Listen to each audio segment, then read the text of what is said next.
Москва, Санкт-Петербург, Мурманская область, Ненецкий автономный округ. 150 делегатов со всей страны, в том числе представители городов и районов Коми, заявлены участниками на съезд Коми-народа. Общественное движение сегодня представляет интересы тех, кто владеет коми-языком, и тех, кто поддерживает, продвигает коми-культуру и традиции, даже вдали от малой родины. Съезд – это не просто встреча активистов Коми-Войтыр, это обсуждение самых острых проблем на местах. Общественное движение Коми-Войтыр, оно является таким активным общественным таким мотиватором для диалога с властью и с другими общественниками. И с каждым годом у нас вот этот диалог все укрепляется.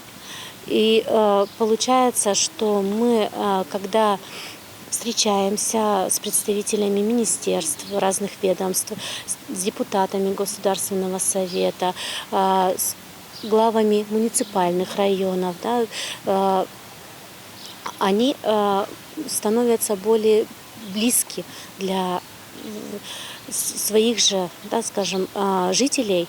В городах и районах Коми ежегодно проходят конференции местных отделений. Активисты приходят на встречи не только с проблемами. У каждого всегда есть предложение, как улучшить ситуацию на местах. Власти готовы помочь, порой высказывая варианты решения вопросов непосредственно на съезде. Руководители разных уровней всегда принимают участие и в конференциях Коми-народа, и съезда Коми-народа. А потому делегаты всегда знают, что могут рассчитывать на обратную связь. Демография, спорт, здравоохранение, какие-то проблемы, озвученные по итогам круглых столов, мы можем решать на уровне города, а какие-то мы можем решить только совместно с правительством Республики Коми. И вот эти проблемы мы уже выносим на съезд Коми-народа. Например, мы будем поднимать такие вопросы, как строительство музея спортивной славы в Республике Коми. Такого музея у нас нет на сегодняшний день, мы будем об этом говорить. Строительство нового здания Национального музыкально-драматического театра, строительство поликлиники в лесозаводе, строительство канализационного коллектора в поселке Краснозатонский. Конечно, решить все вопросы сразу невозможно, но есть постоянные взаимодействия между чиновниками и общественниками. Кроме этого, в работе всегда есть поддержка депутатов с мест. Год назад мы впервые отметили День коми-языка и письменности. Это результат совместной работы. Праздник коми-письменности был установлен еще в 1992 году, а Дня коми-языка не было. Общественность и активисты выступили за его введение. Глава поддержал инициативу межрегионального общественного движения Коми-Войтыр.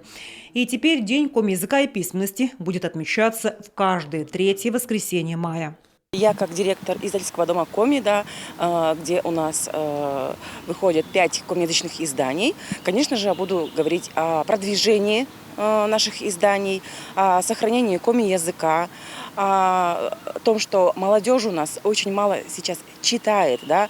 Надо поднимать культуру чтения на родном коми-языке.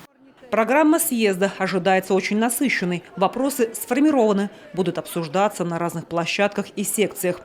Не менее интересным и ярким будет выездное заседание в Куратово, на малую родину основоположника коми-литературы Ивана Куратова.